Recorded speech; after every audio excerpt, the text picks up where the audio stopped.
El primer módulo de la mañana será tórax y estará moderado por la doctora Aide Gutiérrez del Centro de Diagnóstico Dr. Enrique Rossi. PET-CT cáncer de pulmón a cargo del Dr. Jeremy Erasmus. Thank you very much. Thank you all of you for giving up your Saturday to come here. Deeply appreciate that. Muchas gracias a todos. Sé que es difícil dejar la familia en casa un sábado y venir a trabajar. Gracias por su presencia. En los próximos 30 minutos quería repasar los sistemas relativamente nuevos de estadificación para procesos de cáncer pulmonar a células pequeñas y hablar de imágenes PET, perdón, células no pequeñas, mejor dicho.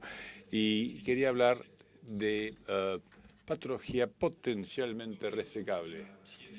Cuando hablamos de estadificación TNM, el parámetro T1 describe el nódulo pulmonar solitario. El nuevo sistema de estadificación persiste sin cambios. Se ha desglosado en T1A y T1B, basados en pequeñas diferencias de pronóstico. Con un mejor pronóstico si el tumor es de 2 centímetros o menos. Esto sería una imagen típica de una lesión T1. Espiculada la lesión, con gran peligro de un proceso maligno, neuropatía enfisematosa. Esto es menos de 2 centímetros. Sería T1A, el sistema nuevo de estadificación. T2. Esto también se ha desglosado basado en el tamaño. Antes, todos los tumores de más de 3 centímetros se consideraban tumores T2, sean de 10, 11 o 12 centímetros o más. Ahora tumores T2 se han subdividido. Si son de más de 7 centímetros, sería T3. De 3 a 7 se subdivide en 2A y 2B, basados en el tamaño, y los parámetros restantes siguen sin cambios. Esto sería entonces una lesión T2A, típica entre 3 y 5 centímetros. Ven esta imagen irregular a través de la cisura a veces. Un caso muy típico, en el lóbulo izquierdo superior, una atelectasia allí, menos que todo el pulmón sería un descriptor T2. Acá vemos una lesión endobronquial central y esto incluye el lóbulo izquierdo superior y atelectasia a ese nivel. T3, como dije antes, cualquier tumor, hoy por hoy de más de 7 centímetros, porque es peor el pronóstico, ya se considera T3.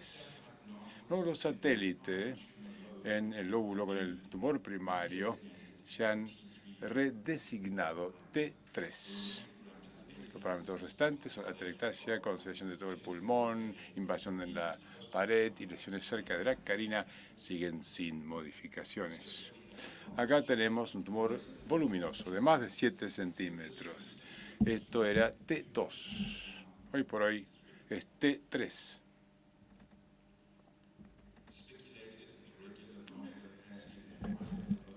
En lóbulo derecho alto, espiculado, uno menor aquí, con la cisura mayor a este nivel. Era T4 antes, un parámetro de no resecabilidad. Se ha reasignado como T3 y es resecable hoy por hoy. Acá tenemos otro caso para mostrarles que debido a la pobre resolución de las imágenes PET, no es útil para evaluar al parámetro T, que pueden ver de las imágenes que ya vimos, es realmente algo basado en la anatomía. Acá vemos un nódulo espiculado, acá tenemos el bronquio derecho elevado con esa imagen espiculada y un segundo nódulo lobulado espiculado. La cisura principal está detrás de esto, este es el lóbulo derecho superior, está en el mismo lóbulo, por eso hablamos de lesiones T3. En cuanto a la imagen PET, esto es muy útil para mostrar captación de FDG, pero la ausencia de resolución o de datos anatómicos excluye la inclusión o el uso de PET para hacer la estadificación T. para pacientes que tienen tumores que no son las células pequeñas. Invasión parietal, lesión T3, muy extensa. Sé que hay cirujanos en el público. Si uno les pregunta, bueno, ¿es resecable esta lesión? Todas las lesiones para un cirujano son resecables, pero esto sería una masa muy extensa que habitualmente en nuestro centro, la remoción, o después de empezar a sacar más que 5 costillas, uno tiene sus dudas, pero es potencialmente resecable la lesión. Esta imagen en otro paciente sirve para indicar las restricciones de PET para la evaluación de la invasión parietal. Acá podemos ver que esta destrucción focal de la costilla existe, hay una masa en la costilla y hay aumento de la captación de FDG. Esto precluye la evaluación de la invasión parietal en el tórax. Sea como fuere, es muy útil cuando usamos imágenes PET. Acá vemos una máquina FDG ávida sin signos de patología metastásica nodal y sin metástasis a distancia. Así que este paciente fue sometido a una resección en bloque de la pared de las costillas y no tuvo recurrencias ulteriores. T4 era no resecable como descriptor. El nuevo sistema de estadificación, la mayoría de las T4 son potencialmente resecables. Cuando hay nódulos satélite en el lóbulo sin el tumor ipsilateral, hay muchos cirujanos y clínicos que avalan la resección de estas lesiones, esta invasión de un cuerpo vertebral puede ser resecado, la invasión del corazón puede ser resecado, como indicó el doctor Malat, la invasión de la tráquea, si es restringida también. Así que los únicos parámetros T4 no resecables hoy por hoy son invasión esofágica y mediastinal. Con esta imagen vemos una atelectasia completa con consolidación del pulmón izquierdo. Vemos una gran masa necrótica acá que se extiende a través de la vena pulmonar izquierda inferior, entrando en el atrio, y una atelectasia completa del pulmón izquierdo. Cuando le damos un vistazo a las imágenes PET, no hay datos anatómicos con aumento difuso de la captación de FDG en el tórax. Este necesita de inyección, así que hay extravasación aquí, pero la imagen PET es útil para indicar que el paciente no tiene patología nodal ávida de FDG sin metástasis a distancia evidentes, así que potencialmente un paciente con un buen rendimiento, un paciente joven, sin patología nodal, sin metástasis a distancia, en nuestro centro el paciente sería candidato para resección curativa. Acá vemos al paciente, esto es post-neumonectomía con resección parcial del atrio y reconstrucción. Cuando repasamos la literatura en cuanto a la resección de patología avanzada T4, en realidad es bastante sorprendente ver cuán bien evolucionan estos pacientes. Hay un estudio interesante de China.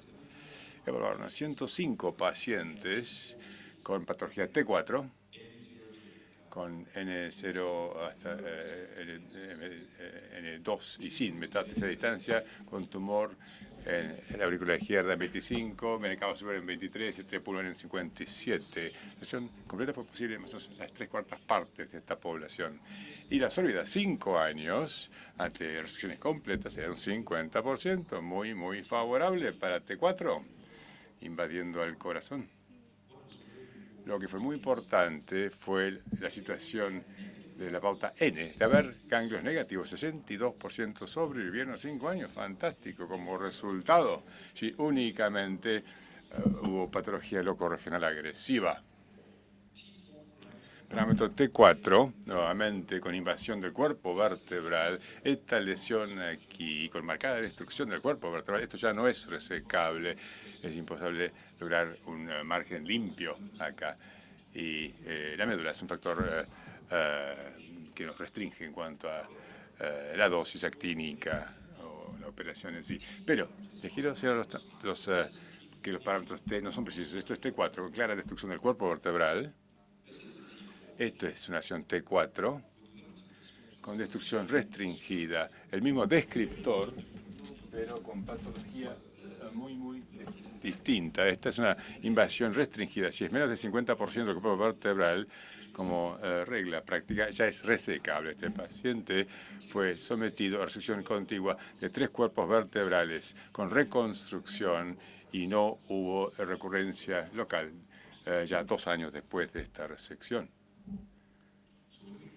Cuando le damos un vistazo a los parámetros T, puedo ver que T1, T4 hubieron cambios significativos en este nuevo sistema de estadificación que estamos usando. También les quiero señalar que la mayoría de los cambios se basan en medidas y en tamaño, que excluye a las imágenes PET para determinar el parámetro T. Patología metastásica nodal, N0, N3, con N1 siendo una metástasis ipsilateral a los ganglios hilares del mismo lado, hasta metástasis a los nódulos ipsilaterales subcarina. Cuando empecé a capacitarme acá, N2 se consideraba no resecable. Sin embargo, en la última década, estos pacientes se someten más y más a quimio inductiva y se reevalúan para determinar la respuesta y potencialmente pasarán a resecciones curativas. Así que es muy importante poder identificar patología de forma contundente, patología N3, que es una metástasis al ilio contralateral, del otro lado del mediastino, que son los ganglios supraclaviculares, se asocia con un pronóstico muy malo. Y estos pacientes suelen tratarse en forma paliativa. En cuanto al nuevo sistema de estadificación, no hay cambios en los descriptores nodales y los descriptores N. Hubieron sugerencias de que N1 y N2 se podría agrupar en 6 zonas. N1, en cuanto a zonas nodales, se definen como periféricas y ganglios N2 se definen como del mediastino alto, bajo, ventana PA y subcarina. Esto es para recoger datos para el nuevo sistema de estadificación con el cual contaremos en quizás los próximos 5 a 10 años. La detección de metástasis se basa en el tamaño. Habitualmente se detecta por TAC, utilizando un diámetro de eje corto de 1 centímetro o más, indicando patología nodal metastásica. Sin embargo, la TAC tiene muy poca precisión en la detección de patología metastásica nodal, y yo creo que las imágenes PET son modalidades fantásticas de imágenes para mejorar la precisión de la estadificación de patología nodal metastásica, pero tienen que ser aprovechadas en forma adecuada. En nuestro centro no aceptamos un aumento en la captación de FDG como sinónimo de patología metastásica ganglionar, y no aceptamos ausencia de captación de FDG como sinónimo de ausencia de patología nodal metastásica. Como usamos las imágenes PET tiene que ver con el muestreo directo, y les quiero mostrar ejemplos que lo ilustren. Esto es simplemente un repaso a grosso modo, de la sensibilidad y especificidad de las imágenes PET desde principios de 90, cuando se pensaba que era de muy alta sensibilidad y especificidad, pasando a un metaanálisis que nos lleva prácticamente a una sensibilidad de 83%, especificidad de 92%, y creo que esto es bastante cierto en cuanto a que si hacemos imágenes PET depende de la geografía, si hay mucha, digamos, histoplasmosis o tuberculosis en tal o cual zona, pero estas cifras se aplican en gran parte de Estados Unidos, creo yo. Acá tenemos un paciente con cáncer pulmonar del lóbulo izquierdo superior, hay ganglios con agrandamiento limítrofes, si tenemos un margen de 1 centímetro, con clara captación de FDG. Si este ganglio es positivo, sería mediastinal, contralateral, N3 y no resecable. Así que no aceptaríamos un aumento en la captación de FDG para definir o para diagnosticar patología ganglionar. Esta persona sería sometida a una biopsia de ese ganglio para confirmar que será únicamente tratamiento paliativo. Este ganglio fue biopsiado y fue positivo para patología metastásica ganglionar. Otro paciente con proceso maligno en el pulmón izquierdo, ganglio pequeño en la región supraclavicular, menos que 1 centímetro, muy difícil, con imágenes anatómicas, indicar que este ganglio debe ser biopsiado, o que sería sospechoso de metástasis, y pueden ver un claro aumento en captación de FDG. Acá también ganglios supraclaviculares, si son positivos para patología metastásica ganglionar, son M3 y no resecables. Este ganglio debe ser biopsiado si es el único sitio de patología que hace la preclusión de cirugía. Esto se biopsió y era patología metastásica ganglionar. Así que hay dos trabajos muy útiles en la literatura en cuanto a cómo hay que aprovechar las imágenes PET. Un trabajo de Gould y otro de Langen, porque es muy fácil dar una charla, decir esto es útil, pero a menudo en la vida real, en la práctica clínica, las cosas no encajan perfectamente. ¿Qué hacer? Si el ganglio es grande y negativo en la imagen PET, ¿aceptamos la imagen PET o nos basamos en la TAC? ¿Qué hacemos en la práctica clínica? Creo que estos dos artículos enfrentan este dilema. Yo resumí los hallazgos de esos dos trabajos y creo que esta diapositiva es muy útil para los que están en la trinchera y tienen que ver con la interpretación de las imágenes PET. Si hay un PET negativo con ganglios de tamaño normal en C3, en la TAC, el riesgo de metástasis es bajo, 5% más o menos, debido a que es poco factible que exista patología metastásica. Hay quienes sugieren que si hay un ganglio periférico con PET negativa, con TAC negativa, que se puede resecar sin estadificación ganglionar. Ahora, si hay una imagen PET negativa con ganglios grandes, la probabilidad post-prueba de malignidad sería de 24% más. El tener una imagen PET negativa sigue existiendo 25%. La cuarta parte de la población tendrán patología metastásica. Aún así, cuando evaluamos a los PET positivos, ganglios de tamaño normal en la TAC, que son ávidos de FDG, la post-prueba de malignidad es de 63%. En otras palabras, un tercio de los pacientes con una imagen PET positiva no tendrán patología metastásica ganglionar si los ganglios son de tamaño normal. Si hay ganglios agrandados y una PET positiva, las chances son muy altas, 93%, pero si miramos la otra cara de la moneda, si está el 10% de los pacientes, más o menos 1 en 10 pacientes, no tendrán patología metastásica ganglionar. Así que nosotros avalamos enérgicamente el uso de PET para orientar la biopsia, porque no creemos que la precisión alcance para aportar una atención adecuada. Quiero compartir algunos ejemplos. Acá tenemos un caso con una masa grande, FDG ávida, con ganglio subcarina, eje corto, 10 a 15 milímetros, 1 a 1,5 centímetros, algo agrandado. La pruebas de malignidad de 62%, se biopsiaron los ganglios acá, se confirmaron patologías metastásicas ganglionares. Otro caso. Una masa mal marginada, grande en el lóbulo derecho superior, un agrandamiento acá, ipsilateral, más que 1 centímetro de este ganglio. Esto sería N2. El paciente tendría que ser sometido a quimio inductiva si uno piensa hacer una ulterior resección. La captación FDG dentro de esta masa y dentro de este ganglio es muy notoria. La probabilidad post-prueba de malignidad es 93%. Con la biopsia es negativo para malignidad, N0. Así que es muy importante que no aceptemos imágenes para decir en forma contundente si hay o no patología metastásica. Quiero hablar de patología metastásica. Es aquí donde la imagen PET tuvo el impacto más dramático en la precisión de estadificación y manejo de los pacientes.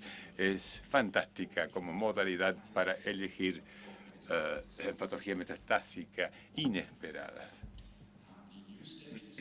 El nuevo sistema de estadificación ha cambiado el descriptor M en M1A y M1B. M1A sería el derrame pleural pericárdico maligno, el nódulo pleural maligno o un nódulo en el pulmón, o nódulos puede ser en el pulmón contralateral. Hay una cierta controversia acerca de si habría que aceptar esto con M1A. Hay quienes avalan la noción de que ese nódulo podría ser una primaria asincrónica, aunque tienen un descriptor M1A, potencialmente podrían ser resecables aún así. Y M1B después se podría metastasizar a distancia con muy bajas chances de que se pueda resecar. Acá vemos un paciente con un derrame pleural maligno. El foco primario estaría acá, el lóbulo izquierdo superior, y hay pequeños focos de ensanchamiento pleural. Es importante que nos demos cuenta que si hay un derrame pleural maligno, un tercio de estos pacientes sean citológicamente negativos para las células malignas. Si hicieran paracentesis en estos pacientes, un tercio con derrames pleurales malignos, el resultado sería negativo. Así que cuidado, hay un derrame en la presentación, son potencialmente resecables, se someten a toracocentesis y esta es negativa. Hay dos opciones: reiterar la toracocentesis porque hay un rinde secundario de un tercio más o menos, o si han hecho una PET como parte de la estadificación general, es muy útil, se ven zonas focales de aumento en captación de FDG, hacer con videoasistencia una evaluación troscópica del derrame, y en este paciente pueden ver zonas evidentes focales de aumento de captación de FDG. Esto concuerda con patología pleural metastásica. ¿Qué ocurre con este caso acá? Tenemos una zona focal de alta atenuación o realce del trastorno pleural. Esta es una metástasis pleural, esto es M1A. Si hay patología pleural metastásica, hay un pésimo pronóstico. Estos pacientes tienen muy bajas chances de sobrevivir en el largo plazo, así que es muy importante hacer este diagnóstico. Cuando probamos estas imágenes fusionadas, pueden ver que esta zona está claramente presenta evidencia de avidez FDG. Esto es no contrastada, esta TAC. Y pueden ver alta atenuación dentro de este trastorno pleural. Y esto es muy característico como manifestación de la pleurodesis por talco. El talco es económico y eficaz para inducir adherencia de las capas pleurales y se utiliza comúnmente en Estados Unidos para pleurodesis. Despierta una gran respuesta inflamatoria que sigue con avidez FDG en toda la vida del paciente y nos puede llevar a confusión cuando hay pacientes que han recibido talco para diferenciar esa situación de una metástasis y en una alta atenuación dentro del trastorno. Hay altas chances de que sea por pleurodesis por talco. Nódulos en el pulmón contralateral. Acá tenemos un nódulo cavitario especulado y un segundo nódulo en el derecho se designa 1A hoy por hoy. No resecable, pero como dije antes, no se ha evaluado el tema de primarios sincrónicos. Esta historia clásicamente era que los primarios sincrónicos sean menos que 1% de los pacientes. Son datos históricos basados en placas de tórax, creo yo, y esto no es aplicable a la práctica contemporánea cuando hacemos TAC. Las primarias sincrónicas son las más comunes. La histología suele ser parecida, así que uno puede biopsiar ambas en nuestro centro si no tenemos patología metastásica nodal en el mediastino y el área. Hay dos nódulos, dos ganglios. Es más que factible que tratemos el caso como primarios sincrónicos y no patología M1A. Acá, un caso que llegó con una gran masa, glóbulo superior izquierdo, sometido a TAC. Y la TAC puede ser muy útil, aunque no tenga la resolución inherente para definir el tamaño del ganglio o su localización, puede ser muy útil en la detección del ganglio. Acá tenemos una masa muy notoria de FDG ávida y hay una pequeña zona focal de aumento de captación de FDG dentro del lóbulo superior derecho. Cuando le damos un vistazo, está especulado, es irregular. Esta es una cicatriz focal, esto es postinfeccioso. Nos gustaría comparar esto con TACs antiguas o estudios de imágenes de existir. Hay dos opciones. Debido al aumento en la captación de FDG, podría ser inflamatorio, pero hay que sospechar ante esta imagen irregular de que esto bien podría representar un proceso maligno. En la estadificación contemporánea esto sería M1A. Pero les pregunto a ustedes, si miran esta imagen, ¿cuáles son las chances de que esto sea una metástasis? Muy poco factibles, irregular, especulado. Así que esto se sometió a una biopsia y era un proceso maligno, la misma histología que la masa grande. El paciente recibió quimio inductiva, se iba a tratar como una primaria sincrónica, se iba a inducción para minimizar el tamaño de esta masa grande para que la resección fuese más fácil, y la idea era hacer una estadificación y luego resecar el ganglio más pequeño en el lóbulo derecho superior. Después de quimio, de inducción, la masa en el lóbulo izquierdo superior disminuyó en tamaño, se resecó y la lesión en el pulmón derecho remitió completamente y no había tejido patológico para resecar. Hace 5 años que está libre de patología el paciente, así que un caso más bien inusual. Quería al pasar mencionar patología metastásica a distancia. Es un paciente que llegó con una lesión en el lóbulo derecho, izquierdo superior. Hay una lesión suprarrenal izquierda, es una TAC sin contraste, con baja atenuación, esta lesión menos de 10 Hounsfield. Si hay un ganglio o masa suprarrenal de baja atenuación en la TAC sin contraste, aceptamos que esto indicaría una adenomopatología benigna. No hacemos ulteriores evaluaciones en cuanto a PET o biopsias. Ahora, en el MD Anderson, todos los pacientes que son candidatos de cirugía son sometidos a imágenes PET-TAC, así que pueden ver, como es de esperar, con esta baja atenuación en esta lesión, de que no es algo que tenga avidez con la FDG. Otro caso con avidez también, y cuando evaluamos la imagen PET, hay aumento en la captación de FDG dentro de la suprarrenal derecha, que era morfológicamente normal. Hay unos pocos falsos positivos, pero con la suprarrenal normal, con esta alta intensidad de captación, es muy factible de que sea una metástasis. Este paciente fue sometido a una biopsia y se confirmó que el paciente tenía patología metastásica. La imagen PET es útil para captar metástasis suprarrenales inesperadas en una suprarrenal morfológicamente normal. Existe un meta-análisis reciente de Borland y su conclusión fue que las masas suprarrenales se pueden caracterizar con imágenes PET y imágenes ulteriores suelen no ser requeridas. Lo aceptamos. Si hay un nódulo suprarrenal negativo en la imagen PET, no insistimos con ulteriores evaluaciones. No hacemos imágenes RM en o fuera de fase. Va directamente al quirófano el paciente. Un comentario acerca de patología ósea metastásica. De este lado tenemos un TEC-18, un MDP, un escanosio a la izquierda, y acá la imagen PET a la derecha. Este es el sitio de la inyección, hay una extravasación, el sitio de la inyección nada más. Hubo aumento de captación de FDG en la zona del hombro derecho. Se pensó que quizás era patología degenerativa, pero cuando evaluamos la imagen PET vemos un aumento de la captación de FDG en esa lesión, un aumento de captación de FDG dentro de la columna lumbar, un aumento en la captación de FDG dentro de pelvis, y nuestra experiencia sugiere que la imagen PET es mucho más precisa y capta patología ósea metastásica más precozmente que la MDP y el tecnesio hechos tradicionalmente. Nosotros no hacemos centellografías óseas en pacientes con células que no son las células pequeñas ya. Pacientes con un nódulo pulmonar solitario, las chances de que esto sea resecable son importantes, muy importantes. Hay una gran avidez. Zona focal, acá, el aumento de captación de FDG. Dentro del hueso, cuando evaluamos la imagen anatómica, esto es esclerótico. Muy atípico que esto sea una metástasis, pero debido al aumento en la captación de FDG, esto se sometió a una biopsia y resultó ser patología ósea metastásica.